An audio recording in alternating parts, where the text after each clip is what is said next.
को अनुरोध करता हूं कि आप अपने उद्बोधन द्वारा हमें अनुग्रहित करावें। सम्मानीय मंच, आज जिस विषय को लेकर के हम सब इस कार्यक्रम में उपस्थित हैं, उस विषय का एक अत्यंत महत्वपूर्ण विषय, और वो भी ऐसा विषय कि जिसको सुनने के बाद आपको भी बड़ा आश्चर्य होगा कि ऐसा भी कुछ हुआ था। मैं कहूंगा कि एक नहीं अनेक प्रश्न इस प्रकार के छुपे हुए हैं जिनको भारतीय इतिहास से विलग किया गया, जिसको भारतीय इतिहास से अलग किया गया। अंग्रेजों की कूटनीति भारतीय स्वाभिमान को निरंतर ठेस पहुंचाने के कार्य में लगी हुई थी। हम इतिहास संकलन के कार्यकर्ता इस बात को समझें और समझकर जो गलत इतिहास आज हमारे सामने उपस्थित किया जाता है उसको बदल करने का एक प्रयत्न करें, सजग प्रयत्न करें, ठोस प्रयत्न करें। हमें ये बात ध्यान में रखना होगा कि आज जो इतिहास हमारे सामने रखा जाता है उसमें जो प्रसंग दिए जाते हैं, जिनके आधार पर रखा जाता है, वो भारतीय इतिहास नहीं, वो भारतीय साक्ष्य नहीं। भारतवर्ष के इतिहासकारों द्वारा जो लिखा हुआ, भारतीय स्रोतों के द्वारा जो उपलब्ध हमें मिलता है, वो आज उसमें हमें दिखाई नहीं देता। केवल विदेशियों द्वारा लिखा गया इतिहास ही हमारे सामने रखा जाता है, जो ठीक नहीं है। वो भारत के स्वाभिमान पे चोट करने वाला है, भारत के आत्मविश्वास को खराब करने वाला है। इस बात को हमें समझना होगा। मैं आपके सामने कहना चाह रहा हूं कि अरबों ने भारत पर आक्रमण किया, लेकिन 90 साल के बाद उनको 712 में सफलता मिली, वो भी बहुत थोड़ी। लेकिन उस सफलता को समाप्त करने के लिए नागभट्ट प्रथम की सहायता लेकर के बप्पा रावल ने उनको सुदूर गजनी के पार निकाल दिया और स्वयं आगे बढ़कर के गजनी में अपनी दूसरी राजधानी स्थापित करते हुए भूमध्य सागर तक अपनी सेनाओं को ले गए और खलीफा के शासन को ध्वस्त किया। उसके बाद खलीफा का शासन 4 भागों में विभाजित हो गया, बिखर गया। कर्नल टोर तो यहां तक लिखता है कि खलीफा के अपने राज्य की सामग्री बाजार में बिकने के लिए नीलाम हो गई। ऐसी स्थिति पैदा की। ये भारत का शौर्य था, ये भारत का बप्पा रावल का शौर्य था, भारत के नागभट्ट प्रथम का शौर्य था। इस बात को हमें समझना है। नागभट्ट प्रथम जो प्रतिहार वंश का जन्मदाता था, वो इस मरुधर क्षेत्र का ही है, इस मारवाड़ क्षेत्र का ही था। भीनमाल का राजा, भीनमाल में साम्राज्य स्थापित किया। आगे चलने के बाद जब मोहम्मद गजनवी के आक्रमण की बात की जाती है तो कहा जाता है कि महमूद गजनवी ने सोमनाथ को तोड़ा, सोमनाथ को लूटा। ये एकदम गलत बात है, एकदम गलत, सरासर गलत बात है। मोहम्मद गजनवी वो पंजाब से आगे बढ़ ही नहीं सका, उसके बढ़ने की हिम्मत भी नहीं हो पाई। मैं संक्षेप में आपको यह बताना चाहता हूं कि यह कहा जाता है कि गजनवी हिंदू शाही वंश को एक प्रकार से समाप्त किया, पराजित किया। शाही वंश के एक नहीं, जयपाल से लेकर के त्रिलोचन पाल तक निरंतर वो संघर्षशील रहे और अंत में जब पराजित हो गए तो लाहौर में आकर के उसने अपना शासन स्थापित किया था गजनवी ने। लेकिन वो मुल्तान नहीं जीत पाया। मुल्तान में चौहानों का शासन था। अजीत वो आज इतिहास कहता है कि वहां पर मुस्लिम शासन था, लेकिन एकदम गलत है। मुस्लिम शासन नहीं था, क्योंकि इसका स्पष्ट प्रमाण इस बात को साबित करता है कि वहां पर सूर्य मंदिर था विशाल, और उस सूर्य मंदिर में अथाह संपत्ति थी। और यदि मुसलमान का शासन होता तो सबसे पहले वो मुस्लिम मंदिर, इस सूर्य मंदिर को तोड़ते और तोड़ के वहां से धन धान्य लूटते, जैसा कि उनके बारे में बताया जाता है।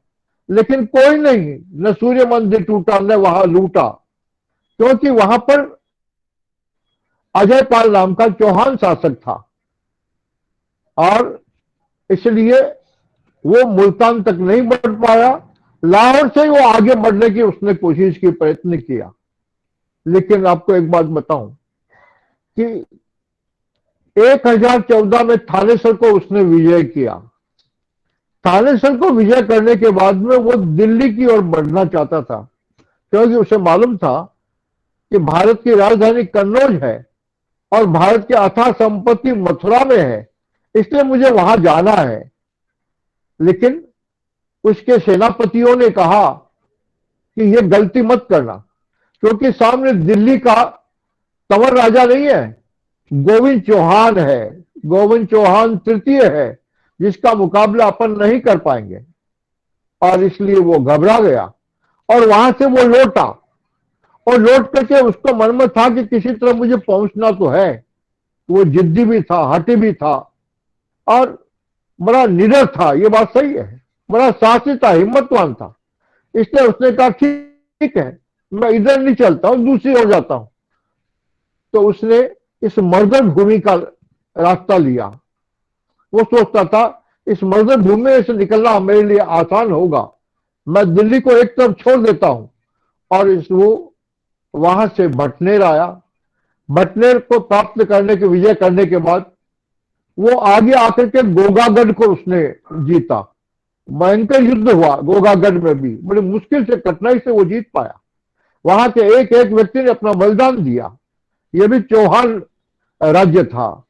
यहां से आगे बढ़ के वो कन्नौज आया। आपको बताएं, कन्नौज बहुत शक्तिशाली राज्य था, और भटनेर तक का सारा, जो वर्तमान हनुमानगढ़ कहलाता है, वहां तक का सारा इलाका वो कन्नौज राज्य में था। और उस समय कन्नौज में भाटी राजवंश था, विजय सिंह प्रथम चुंडाला। विजय सिंह प्रथम चुंडाला था। उसको मालूम पड़ा कि गजनवी सेना लेके आ रहा है और वो मेरे राज्य पर आक्रमण करेगा। वो जानता था कि निश्चित रूप से इतने दूर से आ रहा है तो शक्तिशाली होगा, सेना भी उसकी बड़ी होगी। इसलिए उसने गोविंद चौहान को सूचना भेजी। सफाजरक सांभर के राजा चौहान शासक गोविंद तृतीय को सूचना भेजी कि ऐसी स्थिति है। और गोविंद चौहान का मित्र, जो उस समय भारत में सबसे ताकतवर राजा था, वो भोज परमार, मालवा का भोज परमार, उसने भोज परमार को सूचना भेजी। आप देखेंगे भोज परमार वहां से चला, गोविंद तृतीय की सेना के साथ आगे बढ़कर कन्नौज के पास पहुंचे, और कन्नौज में भाटी शासक की सेना, तीनों की सेनाओं मिली। जो ही महमूद ने आक्रमण किया, वो कल्पना ही नहीं कर सकता था कि भारत के लोग इतने सजग और जागरूक भी हो सकते हैं। उन्होंने पलटवार किया, कितना भयंकर वार हुआ। उस युद्ध में लाशें बिछ गई, सारा रेगिस्तान खून खून से भर गया, लाशों का अंबार हो गया, घोड़ों की, ऊंटों की चीखों से सारा आसमान गूंज उठा। मोहम्मद को लगा मैं अब पार नहीं पा सकता, वो भागा वहां से। वो जो आग भागा तो उसकी सेना भी भागी। आप आश्चर्य करेंगे कि भोज परमार ने इसको कहा कि तुम लोग रुक जाओ, चौहान को कहा तुम रुक जाओ, भारतीयों का तुम भी रुक जाओ, मैं इसका मुकाबला करता हूं। वो उसका पीछा किया, और पीछा ठेठ गजनी तक किया। गजनी तक पीछा करके गजनी में उसको गिड़गिड़ा कर माफी मांगने के लिए बाध्य किया। ये प्रतिज्ञा कराई कि भविष्य में वो हिंदुस्तान की ओर मुंह उठा करके नहीं। और वहां से भोज परमार मक्केश्वर महादेव गया। मक्केश्वर महादेव की पूजा करने के बाद वहां से मक्केश्वर महादेव ने स्वयं दर्शन किए। तो भक्त था, भगवान का भक्त था जबरदस्त, और कहा कि देखो ये क्षेत्र जो है ये तामसिक क्षेत्र है, ये ठीक क्षेत्र नहीं, उपयुक्त क्षेत्र नहीं अपने लिए। आप तो अपने मालवा पधारो। वहां से वो आया। आप आश्चर्य करेंगे, गीता प्रेस गोरखपुर से छपा हुआ भविष्य पुराण वो इस बात का साक्षी है। वो इस घटना का वर्णन करता है, वर्णन करके बताता है। लेकिन ये भारतीय साक्ष्य है। इस भारतीय साक्ष्य को कोई स्वीकार करने के लिए तैयार नहीं है। आज की स्थिति में हमें यह देखना पड़ेगा कि भारतीय साक्ष्य को मजबूती से पुष्टि के लिए हम सामने रखें। जहां गजनवी की पराजय हुई, मैं आपको ये एक बात और ध्यान दिलाने के लिए कहना चाहता हूं कि महमूद गजनवी ने यदि सोमनाथ को तोड़ा होता, आप ध्यान दीजिए इस बात को, यदि वो सोमनाथ को तोड़ा होता तो उसका जो लेखक था महमूद गजनवी का, उत्तमी नाम का इतिहासकार, वो उसका सचिव भी था और उसने उसके सारे इतिहास को लिखा। लेकिन उसने एक पंक्ति भी नहीं लिखी कि सोमनाथ मंदिर को महमूद गजनवी ने तोड़ा। क्यों नहीं कहा? क्या वो मर गया था या उत्तमी को इन नौकरी से हटा दिया था? क्या किया था? नहीं, उत्तमी नौकरी में था। लेकिन जब सोमनाथ पे आक्रमण किया ही नहीं तो वो कैसे लिखता? उसने नहीं लिखा। इतिहास में कई लोग चर्चा करते हैं कि अल्बेरुनी ने लिखा, लेकिन गलत। अल्बेरुनी भारत उसके साथ में आया था, वो 40 साल तक पंजाब में रहा। उसने सोमनाथ के दर्शन किए, सोमनाथ के वास्तु का वर्णन किया उसने संपूर्ण। लेकिन उसने सोमनाथ को तोड़ा किसी ने एक शब्द भी नहीं लिखा। लेकिन ये किसने लिखा? ये लिखा फरिश्ता ने, इतिहासकार फरिश्ता, जो उस काल का नहीं था, समकालीन भी नहीं था। और वो 17वीं शताब्दी में हुआ बीजापुर राज्य में। बीजापुर राज्य में 17वीं शताब्दी में रहने वाला व्यक्ति वो इतिहास लिखता है कि महमूद गजनवी ने सोमनाथ को तोड़ा। विंध्याचल के उस पार रहने वाला व्यक्ति उस कालखंड के अंदर इस बात को लिख सकता है। ये ठीक नहीं, उचित नहीं। यदि ये उचित होता, मैं एक सामान्य बात कहता हूं, उस समय गुजरात के जो लेखक थे, बड़े प्रसिद्ध लेखक थे, बड़े भारी इतिहासकार थे, हेमचंद्र था, मेरुतन था, राजशेखर था, उस कालखंड के जिन्होंने पूरा इतिहास लिखा है, उन्होंने सोमनाथ, जिस पर संपूर्ण देश की श्रद्धा थी, दूर दूर से लोग आते थे, चढ़ावा देने के लिए आते थे, ऐसे सोमनाथ पर आक्रमण करके उसको नष्ट कर दे और यह इतिहासकार उसकी एक पंक्ति भी नहीं लिखे। ये क्या बात हुई? यदि आक्रमण हुआ होता, सोमनाथ टूटा होता, सोमनाथ को लूटता होता और कहते 50,000 हिंदुओं का कत्लेआम हुआ, इतनी बड़ी घटना होती, ये इतिहासकार उसका वर्णन नहीं करते, ऐसा हो नहीं सकता। लेकिन एक भी बात किसी भारतीय इतिहासकार में नहीं रही है, क्योंकि अंग्रेजों और फरिश्ता के आधार पर अंग्रेजों ने जो था उसकी नकल हम करते चले जा रहे हैं। और आज भी हम स्कूल, कॉलेज, स्कूल के विद्यार्थियों को पढ़ाते हैं कि सोमनाथ को मोहम्मद गजनवी ने लूटा। ये हमारे लिए कितने अपमानजनक बात है। हमको विचार करना पड़ेगा, इसको समाप्त करना पड़ेगा, हटाना पड़ेगा और भारतीय दृष्टिकोण को सामने रखना पड़ेगा।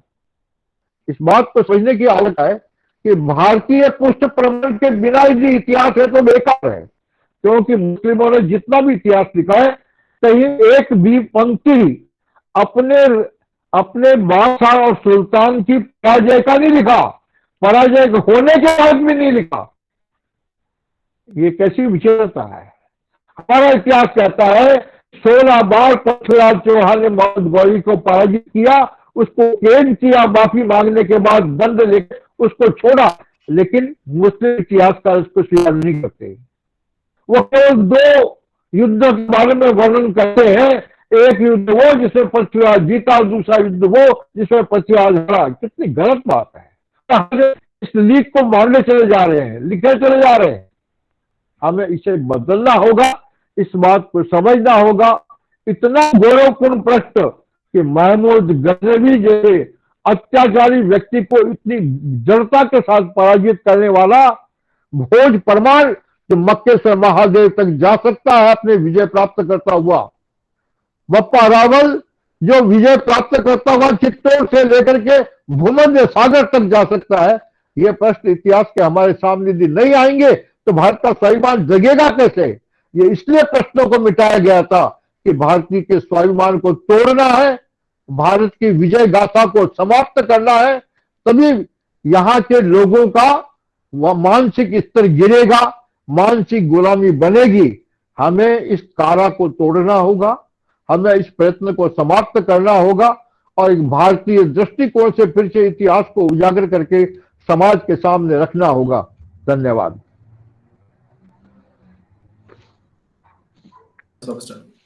भाई साहब ने बहुत सुंदर के द्वारा हमें महत्वपूर्ण जानकारी दी। भाई साहब ने बताया कि मोहम्मद गजनवी और सोमनाथ के आक्रमण का जो दृष्टांत दिया, निश्चित रूप से